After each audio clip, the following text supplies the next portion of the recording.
welcome to Arnab Chakraborty, who is the new Chief Responsible AI Officer at Accenture.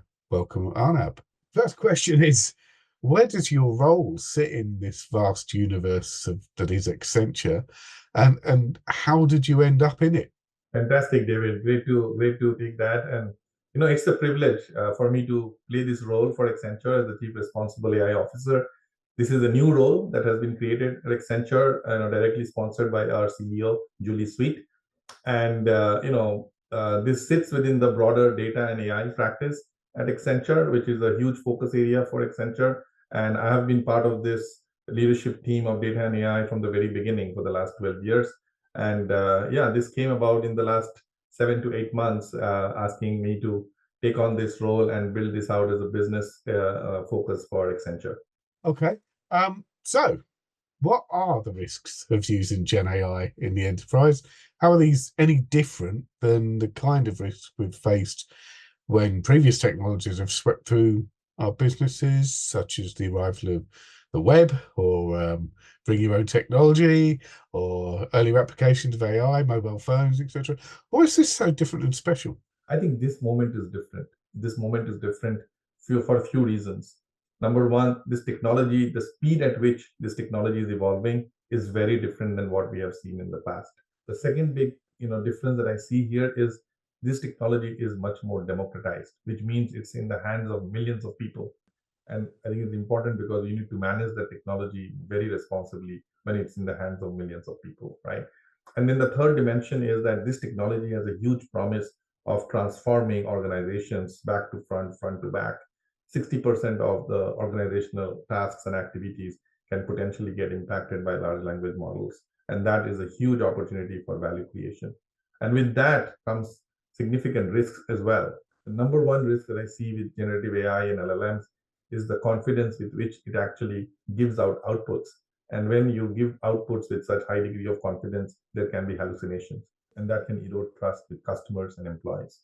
The second big area of risk that I see is around bias. Generative AI gets trained on large amounts of public data and internet data, and there could be bias in that data set, and that can propagate into your models, and that can have discriminating actions to certain portions of protected societies. And then the third big, risk that I see today is really about security. How do we make sure these AI systems are not getting vulnerable to security attacks? How do we make sure that there is no infringement of IP and there is no infringement of private data going out? That's quite a long list. So to what extent do you think the existing enterprise governance capabilities that have been built up over many years, over many technologies, to what extent are they fit for purpose for the challenge of Gen AI? This is a big opportunity and a challenge for organizations right now. We did a research last 6 months back, and we asked this question to organizations saying that how important is it for you to address the big risks that generative AI brings for your organization? And 96% of the C-suite executives highlighted that it's one of their topmost priority to address. And then the second question that we asked them is, what is the level of preparation and what's the level of operationalization of responsible AI within your enterprise end to end? And that number came down from 96% to 2%. And that's the gap. That's the huge gap today, in terms of talking about responsible AI and the importance of it to actually operationalizing that into real practice. From 96%, it comes to 2%, and that's the gap that has to be covered. We have done, over 1,000 plus Gen AI projects in the last, 8 to 9 months, and the learning from that is organizations have got the principles and policies and standards for responsible AI in place to govern. But that to me is like it sets the guidelines, and some of that is theoretical, some of that is paperwork. Converting that paperwork into tangible actions that the organizations need to take is the journey that organizations are going through right now. And as Accenture, we have had that journey over the last 2 to 3 years. This is not a new topic for us, but we have been in this journey for the last 2 to 3 years with our own responsible AI compliance program, across 750,000 employees, over 120 plus countries. This requires significant senior leadership sponsorship, but also practical execution setting up the right processes, setting up the technology and the tooling and the infrastructure, as well as training and enablement of talent across the organization. There's an awful lot to take in there. And one of my concerns there is you're saying there's basically 2% of enterprises are actually equipped to scale Gen AI. Is That, that that actually the experience you've been having? that's exactly right. If you see right now how many organizations have actually scaled Gen AI, you can count them in numbers. One of the main reasons why they are not able to go beyond the pilot to scaling in and industrializing it is because they don't have all the guardrails and the governance processes established. It seems to me what you're saying is that governance must stop being a thing that's done by committee and become something that is actually just built into the whole process of delivery, Yeah. particularly around Gen AI. And yeah, I've seen similar. We're seeing that a lot of enterprises get stuck in this POCs pilots piece, but some are overcoming that. That number's increasing. You know, the number of companies that are battling their way through these challenges are increasing. But I guess in order to make it something that's repeatable and scalable, it needs to be baked in. So, what are the steps that we should take to fill those gaps? That 2% to 96% was it gap?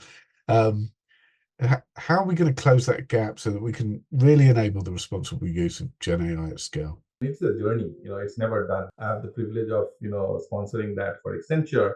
We have been doing this for the last 3 years, as I said, and there are 5 things that we have learned from that, right? It starts with creating your own standards, not wait for the regulations to come to you, but you create your own standards, own principles for governing AI within the organization. That's where it starts with. We created our own AI policy and AI standards much earlier, even before the European Union AI Act draft came out, right? And we created that in line with our business code of business ethics and our values.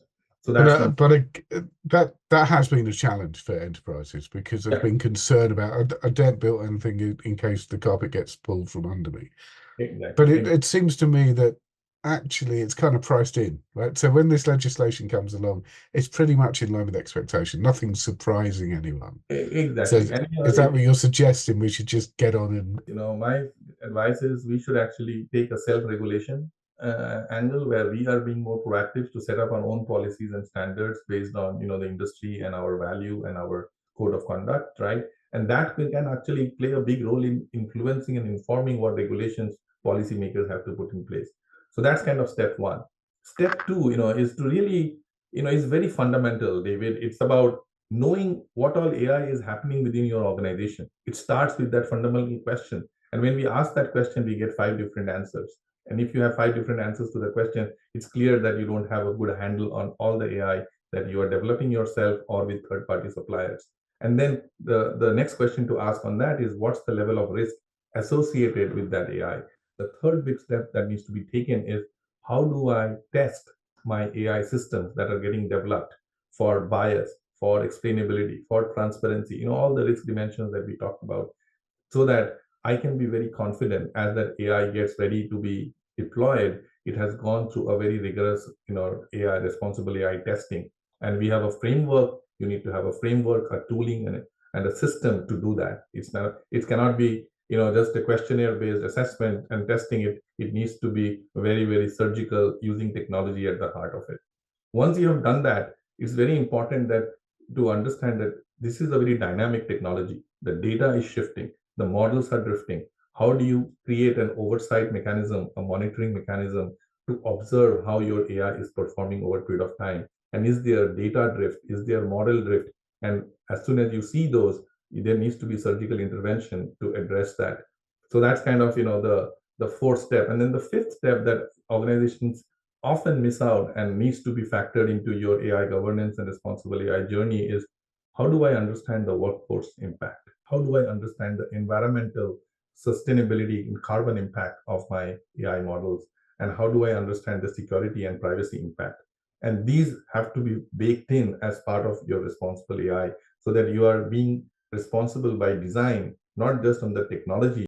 Okay, so it's almost as if you have to get this in place in order to have any chance of succeeding with your POC or pilot. Particularly the pilot step. If you there seems little point in proceeding with a pilot if you haven't got all of those governance elements in place, which is Exactly. quite a lot to ask an organization to do before it's got a proof of value, right? So That's how correct. do you how have you been handling that in your engagements? Don't wait to start. First of all, you need to start. You need to make a start saying, let me get my principles, policies, and standards in place.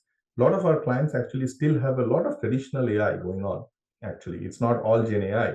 Establish that for your traditional AI. You make sure you've got your foundation in place. Make sure you have a risk assessment framework in place even for your traditional AI. And that's how we started 3 years back. There was no Gen AI back then, right? And then what you do is you need to then look for what is the uplift you need to do on your principles, on your risk assessment framework, on your testing framework that takes care of the Gen AI considerations. And that to me is a lighter lift, because you have already laid the foundation. So it's more the uplift that you have to do. And then depending on, let's say, the way we are suggesting to our clients is once you have this foundation in place, let's think about the use cases of Gen AI that you want to pilot. Let's make sure you actually have them go through this governance mechanism and the responsible AI foundation that you have established. And two things happen with that.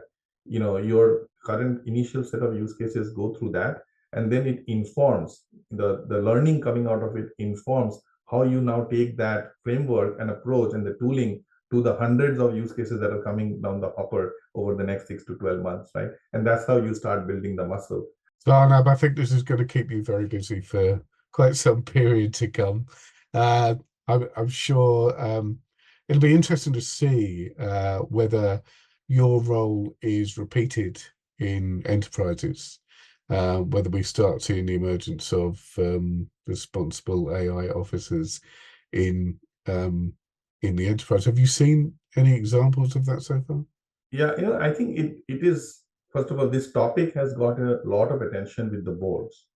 And the boards are basically with their responsibility and accountability. They are asking the question to the CEOs. Think what is your action on the topic of AI governance and managing the risks of AI, that comes with it, and how are you making sure that it is embedded inside your organization. So this is a huge board priority that is coming down to the CEOs. And my belief is the organizations that are going to be leading in their industry around AI, they will need to put a huge amount of focus and investment in this. And that starts with having the leadership in place for doing this. It's not a plus one. It is the job. It is such an important priority. So I believe that this is going to happen with the leaders, in the industry. They're going to be appointing, like what Accenture has done. We are probably the first of our kind in our industry, and I think we are going to see that pattern in our clients' industry as well. Do you think the roles of chief AI officers and chief responsible AI officers will will replace any of the elements of CIO, CTO jobs, or as you suggest, are these additional to um, the requirements and the responsibilities of the Yeah. business? Yeah, I think it is a function of the maturity of the organizations, right? Depending on where the organizations are sitting in their maturity level around data and AI, and the focus and the impetus they will put on it, right? Based on that, this I see this as a potential of becoming a dedicated roles, like the way we have done it in Accenture, instead of having this as a plus one and and layered under the organization. So I think it's a function of the maturity, and the next 12 to 18 months is where we are going to start seeing these new roles. It's a fascinating area. Thank you for your time. I'm wondering, there's often roles come and go, right? Chief digital officer was flavor of the month. Maybe not so many of those about as there once were, but it kind of waved a flag that this was important to the organization. And I suspect we'll see a bit of that over the coming 12 to 18 months in enterprises that want to illustrate to the market at least that they are taking this seriously. So if nothing else, you're maybe blazing a trail for that. So thank you for that. we'll be watching closely, and we really appreciate your time today. Thank you very much indeed. Thank you, David. Great to be here with you.